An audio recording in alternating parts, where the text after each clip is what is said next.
The laughter echoed across the stars, broadcasted to 1 billion screens at once.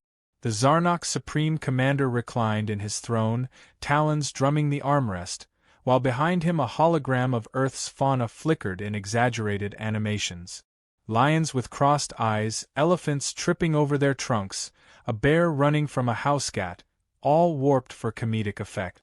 The crowd of alien dignitaries roared with laughter. Then came the final slide, a honey badger standing on its hind legs, looking vaguely annoyed. The commander sneered, his voice dripping contempt. "This," he said, "is the apex of Earth's pride? A rat in a wig?" He burst into laughter so forceful he nearly fell off his chair. On the outer rim of the galaxy, somewhere deep in the emerald wilds of southern Africa, a signal pulsed. It was brief. Ancient equipment buried in dirt and roots blinked to life. A reinforced steel capsule deep beneath the Earth unsealed with a hiss. Inside something twitched, and Earth did not laugh back. The transmission that caused the stir was part of the Zarok's annual festival, an event dedicated to mocking the lesser species of the universe. This year's theme was titled Primitive Pride, the Delusions of Dirt Worlds. Earth, still relatively young in galactic politics, was the prime target. The Zarok saw no threat in it. Its humans had never won a major war against any Tier 2 species. Its wildlife was considered biologically outdated, slow to adapt, and largely irrelevant. So when a Zarok Entertainment Bureau requested live footage from Earth's natural zones to bolster their mockumentary, no one in the council objected. Earth didn't even respond. Why would they? It was just humiliation. And it was tradition. Drones cloaked in low-orbit shadow tech hovered into Earth's atmosphere, quietly deploying into natural habitat. One floated above a lioness watching her cubs nap. Another zipped past a bald eagle mid-swoop. Others observed rhinos grazing, bears scratching, and penguins waddling on cracked Antarctic ice. The footage was collected without resistance. It seemed to confirm what the Empire already believed. Earth was quaint at best. Until Drone 904X entered the sub-Saharan belt, where satellite maps indicated mild fauna movement. It spotted a small black and white creature pacing alone, its body low to the ground, fur bristled, eyes sharp. The drone locked on, adjusted its stabilizers, and zoomed in. The creature was unremarkable by the Empire's standards. Barely a meter long, lacking wings or venom or exoskeletal armor. It looked like a cross between a skunk and a mustelid. Then the unexpected happened. The badger attacked a king cobra, not out of desperation, but with purpose. It took a venomous bite to the face and kept going. The drone watched the badger stagger, collapse for 6 seconds, then stand up again, its jaw now locked on the snake's throat. Moments later, it was chewing on the remains. The drone swiveled, scanning for interference, only to catch the creature's eyes staring directly into its lens. There was no pause. The badger leaped toward the floating machine, clawing at the metal. Static filled the feed. Then blackout. Across the Empire, the glitch was dismissed as a natural hazard. But the footage had already aired. Uncut. Raw. Viral. Galactic citizens paused mid-laughter. Some were amused. Some were unsettled. Others scrolled past it with a shrug. But deep within Earth's sublayers, the triggered signal had already reached its destination, a containment pod labeled HB-1. In an undisclosed underground facility, once managed by Earth's secretive Biodefense Command, the emergency alert jolted old systems into action. Screens that had not powered on in decades flickered blue. Maps rendered wildlife shift. One terminal displayed a phrase in red, "Genetic trigger confirmed, Honey Badger Prime active." The lights in the corridor snapped on. 2 maintenance robots powered by geothermal backup wheeled toward a sealed steel chamber. The locks clicked. Inside lay a creature far larger than any regular honey badger, coated in black titanium threadline fur, with a neural chip embedded behind its skull. Its heartbeat increased. Its claws extended. HB-1 had not been awake in 70 years. It was awake now. While Earth's leaders debated whether to acknowledge the insult, and military officials argued whether the drones had breached planetary law, HB-1 acted without orders. It was never designed to follow them. It had been created during the biowar crisis, when Earth's governments had feared alien bioweapons could render entire continents sterile. HB-1 was the outcome of gene therapy, neural programming, and tactical AI implants merged into a single being. But it was deemed too unstable. It had killed its handlers during a training simulation, escaped into the wilderness, and vanished. Earth had written it off. It had not written Earth off. Meanwhile, the Zarok High Command convened to discuss a disturbing matter. Drone 904X had not only failed to return but emitted one final disturbing frame, a blurry image of something clawing through reinforced polyalloy casing. The metal was shredded. Audio detected a low growl, unlike anything cataloged. The lead strategist laughed it off, blaming faulty equipment. He proposed a field test. A team of 10 armed scouts would be dispatched to Earth's region and recover the specimen for display. It would calm the public and humiliate Earth further. Approval was unanimous. The team departed within the hour. When they arrived, nothing responded to their hails. They entered a lush savanna zone at night, guided by heat signatures and AI scans. The air was still. One scout knelt to examine what looked like a clawed corpse of a jackal. Another spotted armor plating embedded into tree bark, Zarok metal. One scout's helmet cam briefly caught a glimpse of twin eyes reflecting light. It was behind them. Then the signal died. 6 hours later, a distress call came through on the Zarok emergency band. Screams, weapons fire, static. Then a whisper. It looked into me. The message ended. When a cleanup crew arrived, they found shredded armor, plasma rifles bent in half, and claw marks on the inside of escape pod. Blood, both Zarok and unknown, painted the terrain. There were no survivors. One camera core was recovered. Its last image was of the honey badger, soaked in alien blood, dragging a plasma core with its teeth as it climbed into the back of a Zarok dropship. And it was leaving Earth. In the aftermath of the broadcast and the violent demise of the Zarok scouting team, panic crept through the edges of the Empire's upper circles. Officially, nothing had gone wrong. Unofficially, the footage retrieved from the wrecked armor cams was circulating in private military channels at an alarming rate.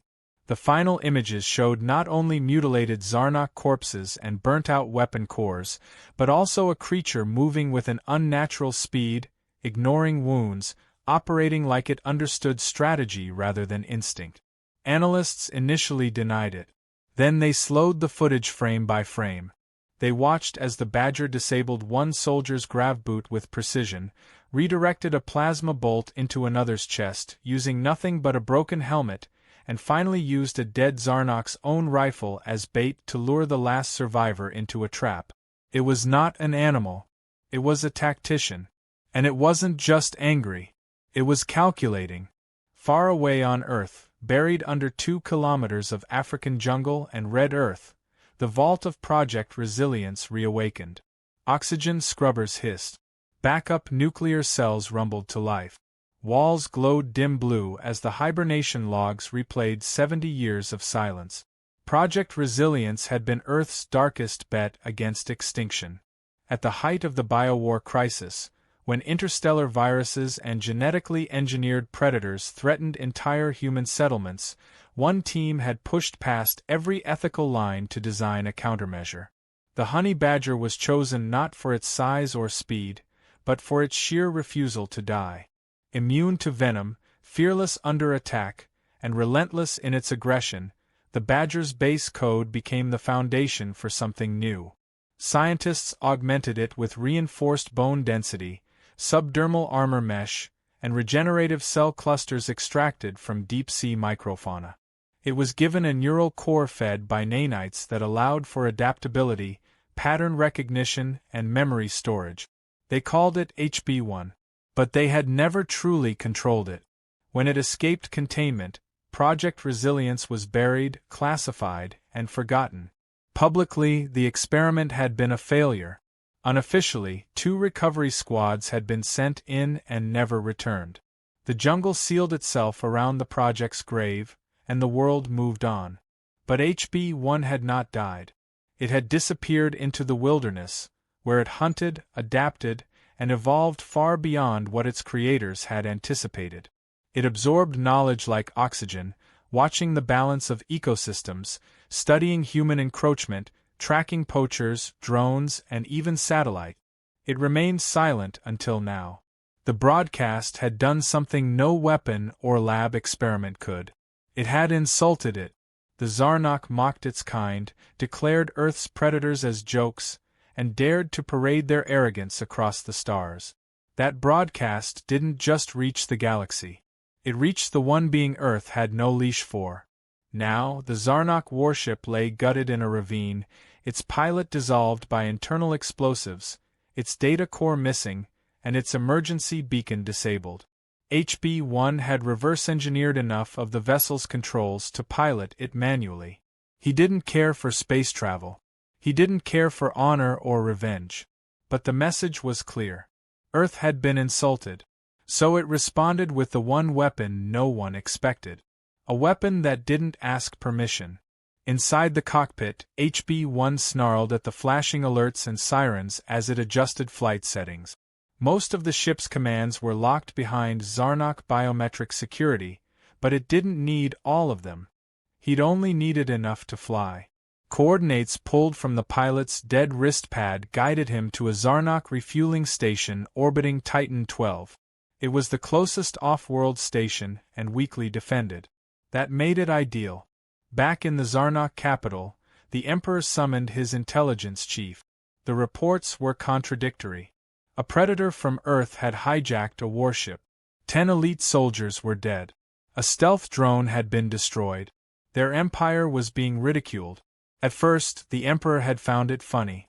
Now, he did not. He demanded answers. The intelligence chief explained, cautiously, that this creature was genetically engineered by humans as a last resort weapon. It was presumed extinct. The Emperor barked that Earth had violated the Interstellar Bioweapon Treaty. But the chief hesitated. The humans had never deployed the creature. In fact, it had killed their own and escaped. Earth had never acknowledged its existence. It had done nothing except survive. And now it was doing more than that. By the time HB-1's stolen craft broke orbit around Titan 12, the station's long-range sensors had failed to notice him. He landed in a mineral cargo bay, crawling from the ship's underbelly like a shadow. He'd ripped part of the ship's core to use as a portable shield. His claws had been sharpened against the reinforced bulkhead during flight. The moment he entered the corridors, he didn't charge. He waited, moved, listened. The Zarok guards assumed the ship was derelict. When the first team entered the bay, they found nothing. Then the lights cut out. One by one, each team lost contact. The station's AI reported unauthorized access to its security systems. The cameras showed only flickers. At one point, the footage froze on a frame that sent shivers through the control team. HB-1 stood beneath a blinking light, blood dripping from his snout, holding a Zarok officer's severed hand, still gripping a plasma rifle. He looked directly into the lens. Then the camera feed dissolved. By the time the Empire's reinforcements arrived, the station's oxygen had been vented in 3 wings. Its command bridge had been smashed open. Claw marks lined the corridors. Dozens of bodies were stripped of weapons, and the data core was gone. Not destroyed. Taken. HB-1 had learned how their navigation worked, how their weapons calibrated, how their soldiers responded to fear. It didn't leave a message. It didn't claim credit. But among the wreckage was a Zarok flag. It had been shredded and arranged on the floor in a crude shape. A paw print, deep, stained with black blood, and burned into the metal surface. HB-1 had left behind a warning. But no one could understand if it was for Earth or for everything beyond it. Ask ChatGPT. The news of Titan 12's obliteration arrived not through official channels but through silence. The station had stopped transmitting, and the Empire's emergency protocols triggered an automated relay to High Command. A warship was dispatched immediately, but by the time it arrived, there was only debris, claw marks, and an absence of answers. The investigation team found fragments of armor, scattered limbs, and a smear of blood stretching from the reactor core to the landing bay.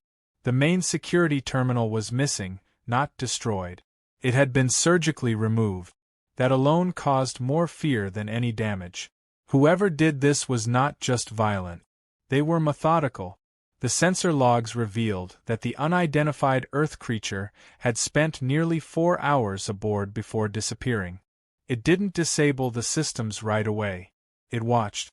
It learned. Then it dismantled everything with terrifying precision. One analyst called it sabotage. Another called it a message. But it was the station engineer who put it best. This wasn't random. This was a hunt. On the Empire's capital world of Zarok Prime, the Galactic Military Council met behind sealed doors. The footage was shown in total silence. Even the most hardened commanders stared without blinking. The image of a clawed paw print burned into the deck plating brought an unnatural weight to the room. Some refused to believe it was real. Others accused Earth of masterminding a covert attack. But none could deny the evidence. A lone creature from a low-tier planet had breached their defenses, hijacked a warship, and wiped out a station with no backup, no army, and no escape plan. It had done the impossible, and it was still out there. Across alien networks, the story of the honey badger spread like fire. First as a rumor, then as a spectacle, then as a warning. Civilian forums shared clips of its assault on Titan 12, though most were heavily censored. The full footage was too graphic.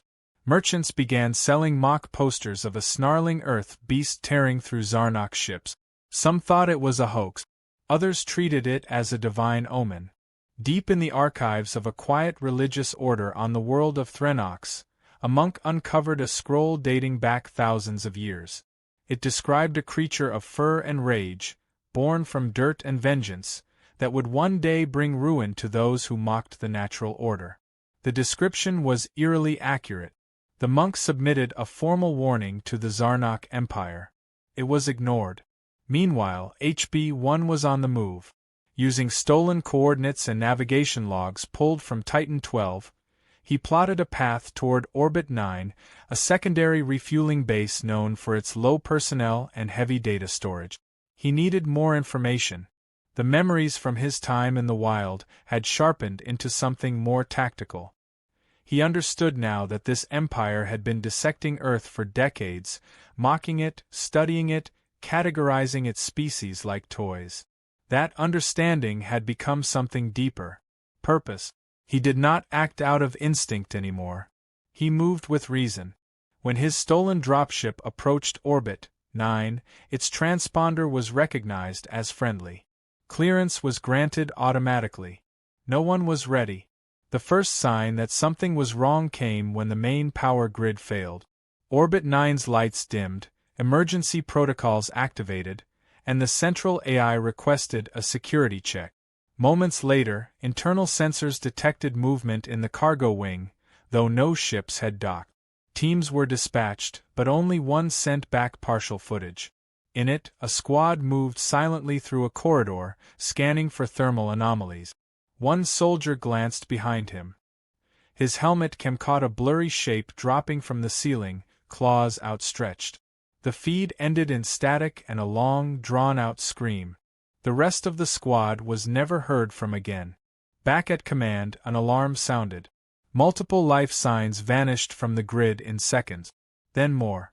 Soon the internal map showed entire sectors offline.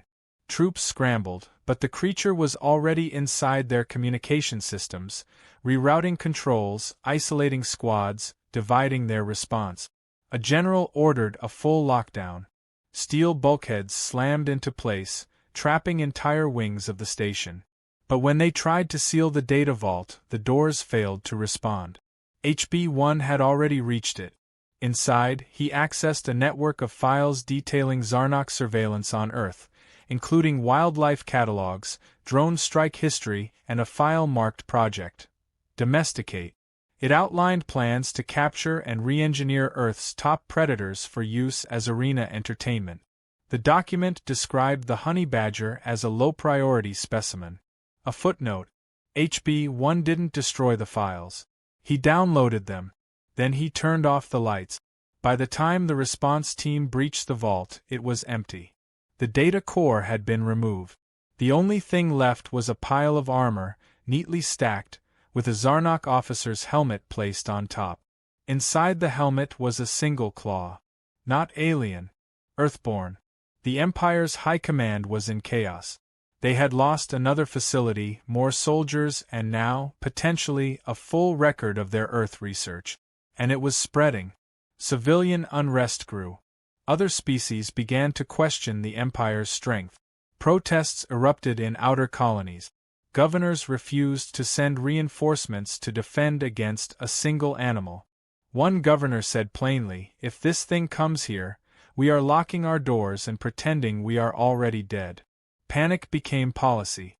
In desperation, the military dispatched a full division to orbit, 9 to investigate the aftermath. 2,000 soldiers arrived in formation, heavily armed and armored, ready for war. But when they reached the station, they found no enemy. No body. No trace of a living thing. What they did find was worse. The station had been repurposed. Security drones patrolled corridors using Zarok ID tags. Defense turrets had been reprogrammed to fire on anything carrying a live heat signature. Door locks had been reversed to trap anyone who entered. The entire base had become a hunting ground. It was not just a message. It was a challenge. As the soldiers advanced, the station came alive. Automated systems turned against them. Plasma fields erupted from walls. Surveillance cams activated in real time, tracking their panic. And then the audio began. Growling, scratching, the sound of claws dragging against steel. It came from all directions, impossible to pinpoint. One squad reported seeing glowing eyes in the vent. Another found an entire hallway flooded in acid from a ruptured coolant system. By the end of the first hour, 300 soldiers were dead or missing. Orders were given to retreat. But the hangar was sealed. One by one, the exits failed. Somewhere in the darkness, HB-1 watched. He did not need an army. He was the war. And he was just getting started. The aftermath of Orbit 9's collapse echoed louder than any Imperial broadcast ever had. It was no longer a mystery, no longer a rumor or an exaggerated tale passed through panicked military channels. It had become undeniable.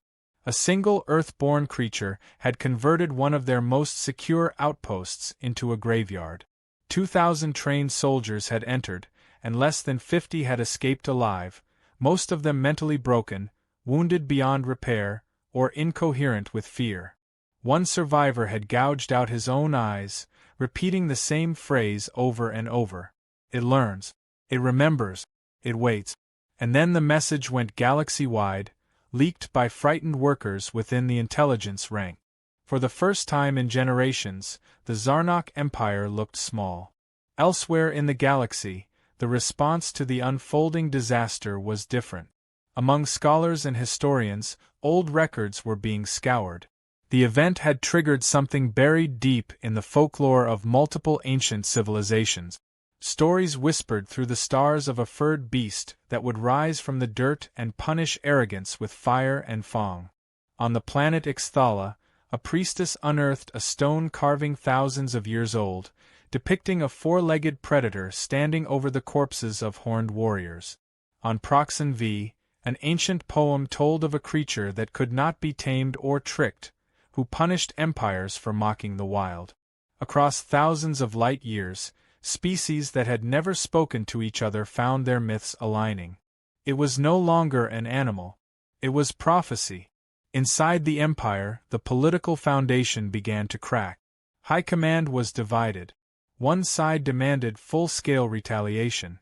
The other, more fearful and quieter, proposed a ceasefire. They believed provoking this creature further might result in their entire species being targeted. The Emperor silenced them, furious that the reputation of the galaxy's dominant military force was being shredded by something barely the size of a child. He ordered a broadcast to the galaxy. It was loud. It was proud. It was arrogant. Earth is weak. Earth's beasts are nothing. This creature is an anomaly, he claimed, and it will die like the rest. But the confidence was fake. In private, the Emperor ordered the construction of a planet-killer device. One aimed directly at Earth. On Earth, global leaders received intercepted data through unknown means. Someone or something had hacked into the Zarok communications array and forwarded all relevant files to Earth's top security agencies. The data included ship schematics, soldier deployment routes, and the coordinates of the device aimed at the planet. Scientists were confused. No satellite of theirs had breached Zarok networks. No agent had accessed those files. They checked the signature. It matched one thing: HB-1. Somehow, the creature was feeding Earth the intelligence it needed. Not for their survival, but to witness what came next. While the Empire scrambled to suppress galactic unrest, HB-1 had already reached Zarok Prime's outer ring. He didn't come in guns blazing. He didn't need to. The city-sized orbital ports around the planet had their systems silently corrupted. Surveillance drones failed to notice the small, dark shape slipping through ventilation shaft. Security sensors kept reporting false positives, seeing him in multiple places at once. Troops were deployed to empty hangars, while command rooms began receiving sensor data showing systems failing in perfect sequence. HB-1 was orchestrating a digital ambush, disassembling their surveillance and defense systems one layer at a time. The engineers suspected a virus. The officers believed it was sabotage. But the surviving soldiers from Orbit 9 knew. He's already here. In the slums of Zarok Prime, the civilian population had begun to revolt. Not in protest of taxes or policies, but in fear of silence. Families fled government districts. Aliens once loyal to the regime now believed they had angered something divine. Panic swept the streets. Statues of the Emperor were torn down, replaced by graffiti of a snarling beast with glowing eyes. Black markets began selling charms shaped like a badger's claw, claiming they warded off vengeance. The myth of HB-1 had become religion, and HB-1 said nothing to confirm or deny it. He was not there to be worshipped. He was there to end something. Back in orbit, as Zarok military ships began to activate in waves, they encountered a new threat. Their own satellites had turned against them. Defense platforms spun and fired into Allied cruisers. Drones deployed their payloads into empty voids, draining fuel and causing chain reactions. The command station overseeing orbital logistics suddenly exploded, its reactor melting from within. Inside its black box was a single audio file. A low growl, then silence. HB-1 had taken the space above the capital. It belonged to him now. As the Empire scrambled to regain control, the Emperor made one last gamble. He summoned the most elite unit in the galaxy, an experimental hybrid force trained to adapt to unconventional warfare. These were creatures of cybernetic enhancements, artificial reflexes, and psychic implant. They had hunted nightmares. The Emperor gave them one order: bring it back alive. He wanted to parade the beast in chains. That was his mistake. The team descended onto the surface of Zarok Prime through an underground access tunnel, dropping into a power grid section that had gone dark only minutes prior. Every squad was monitored. Every heartbeat was tracked. The signal disappeared 4 minutes after entry. They sent a recon drone after them. It returned with a single image. 8 bodies. One missing its head. One split in half. 2 fused into a wall with melted armor. And there, in the center, was a message carved into the floor. It wasn't in Zarok script. It was in English. It read "Never again." At that moment, the Emperor's broadcast station lit up with a signal override. Across the galaxy, every screen flashed the same image. HB-1, standing in the center of a military hall, surrounded by flames. Behind him, a collapsed banner of the Empire's seal. He didn't speak. He didn't growl. He only stared. For 12 seconds. Then the feed cut. No threats. No declarations. Just presence. And for the Empire, that was worse. The next morning, every Imperial system experienced a coordinated failure. Lights dimmed. Engines failed. Orders from the capital were no longer reaching the outer world. Zarok Prime had lost its grip. The outer colonies stopped responding. The galaxy had moved on. And the creature the Empire had mocked, hunted, and underestimated was still out there, hunting not for territory, not for revenge, but to make sure the message was clear. Some creatures don't need to talk. They let the silence speak for them. Ask ChatGPT. The skies above Zarok Prime burned with the colors of failure. Fires from orbiting wrecks streaked through the atmosphere like flaming warnings, lighting up the night in hues of orange and blood red. For the first time in the Empire's reign, their military silence had been shattered not by a declaration of war or a fleet of enemy ships, but by something far worse. One creature. One relentless force that had made their entire infrastructure bleed from the inside out. The once proud and polished streets of the capital were now swarming with citizens who no longer looked to the sky with pride but with terror. Rumors whispered through the alleyways spoke of a beast that walked without sound, saw without eyes, and killed without reason.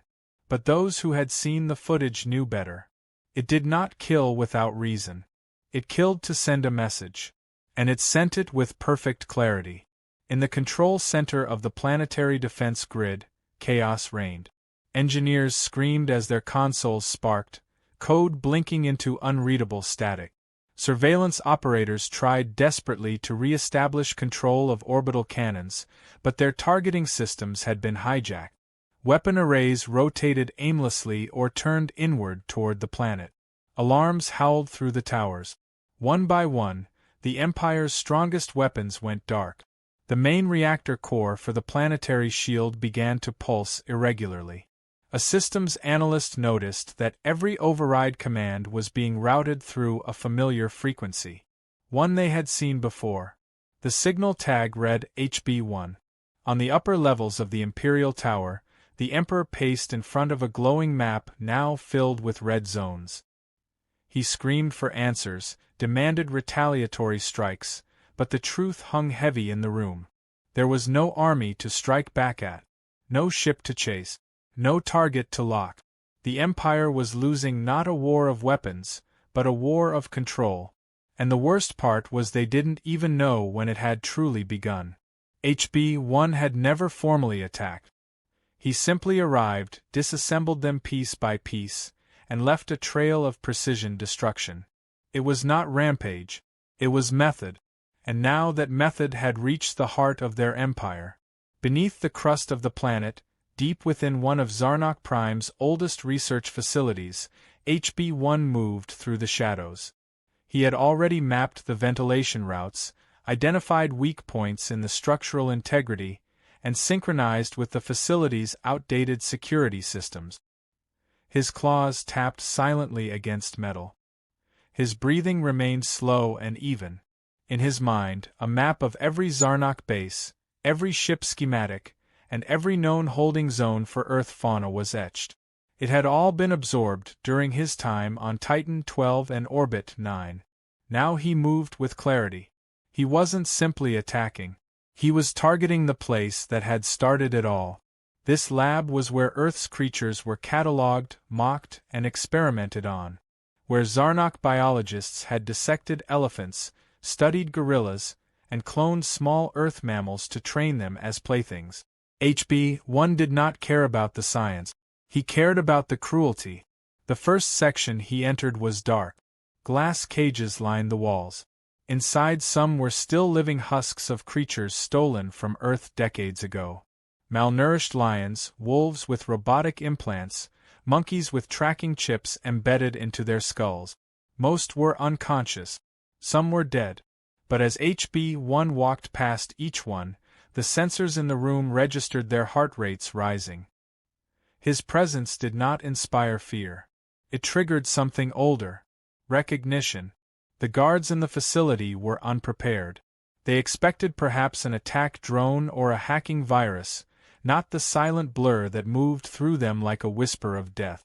By the time the alarm finally triggered, HB-1 had already reached the central server. He did not destroy it. He linked into it. Streams of data rushed past him. Images of Earth beasts in cages, of Zarok citizens laughing at their reactions, of zoo arenas where humans and animals had once been considered possible exhibits.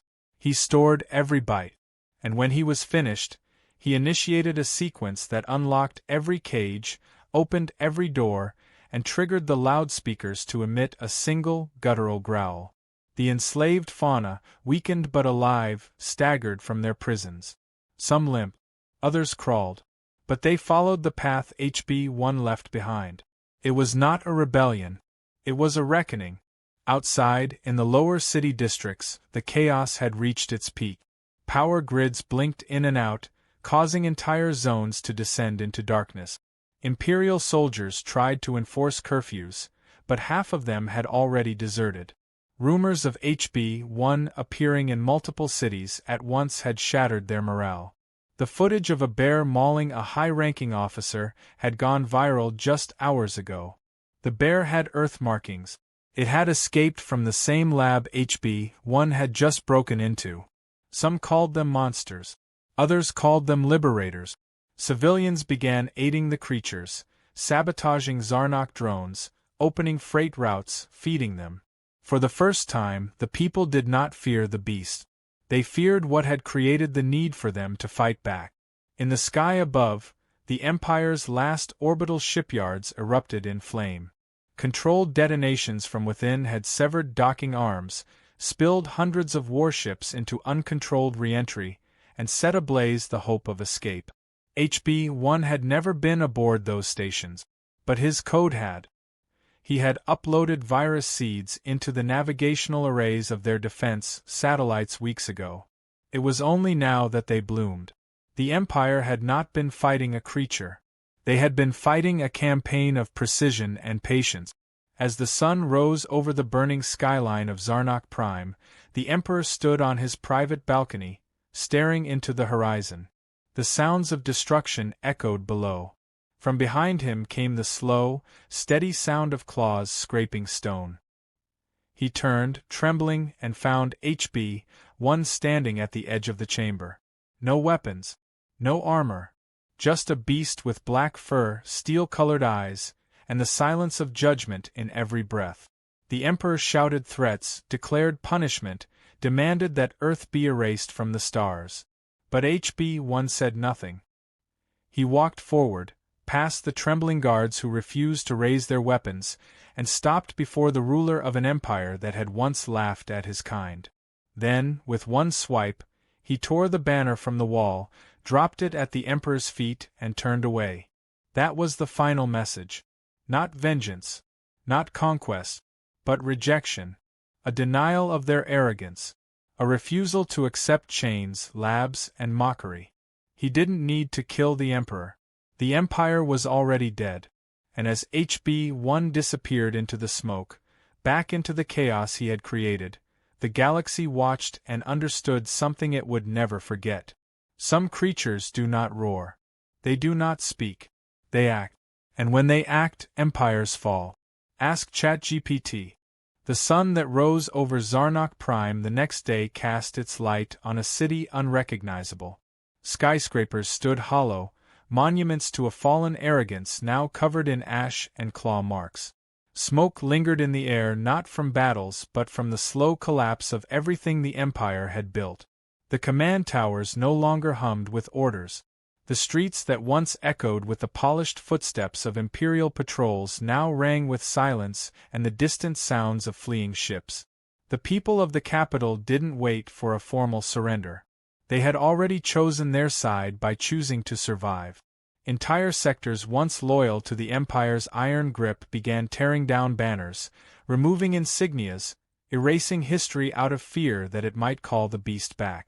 They had no words to explain what had happened, only that it had happened, and nothing could ever be the same. In a far-off system, Earth received the final piece of data from the creature they had long believed lost. The transmission came through a broken Zarok relay satellite, hijacked just long enough to pass through heavily encrypted layers before self-destructing in deep space. Inside the file was a full archive of the Zarnok's biological experiments on Earth's fauna, troop deployments, communications regarding planetary domination strategies, and one final image. It showed HB-1 standing in the Imperial throne room with his back to the camera. The Emperor was not in the frame. Neither were guards or soldiers or banners. Only silence. Below the image, a message had been carved into the wall. No language, no translation. Just claw marks, deliberate and deep. Earth scientists stared at the footage in awe. Politicians went silent. Generals stood at attention, not out of protocol but out of something else. Respect. They had not sent HB-1. He had gone of his own will. And in doing so, he had dismantled the greatest threat their planet had ever faced. Galactic law changed overnight. Council members from previously neutral species proposed an immediate reclassification of Earth as a Class 0 Apex Zone. That title had not been given to any world in recorded history. It meant that no empire, no government, no scientific expedition was to approach Earth, interact with its inhabitants, or interfere with its ecosystem without unanimous consent from the Council. The proposal passed with no objection. A new generation of interstellar maps was printed, showing Earth not as a primitive planet but as a red-marked void with one word beneath it. Do not disturb. But the legend of the honey badger had already taken on a life beyond law. Artists painted murals of a furred silhouette walking through fire. Children on distant moons told bedtime stories of the beast that couldn't die and didn't care, who ruled the stars. Soldiers who once trained under the Empire's banner now carved claw marks into their armor as a warning, and perhaps a prayer. On the edge of a mining colony 2 systems away from Zarok Prime, a refugee caravan arrived from the ruined planet. A battered transport ship unloaded civilians who had fled the capital in the final hours. Among them was a small child clutching a cracked viewing tablet, his eyes red from exhaustion. One of the miners asked him what happened.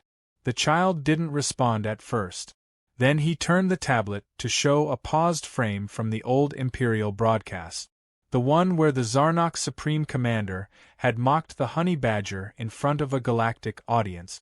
He played it again, and then skipped forward to the image of HB-1 dragging the plasma core across the deck of the Titan 12 station.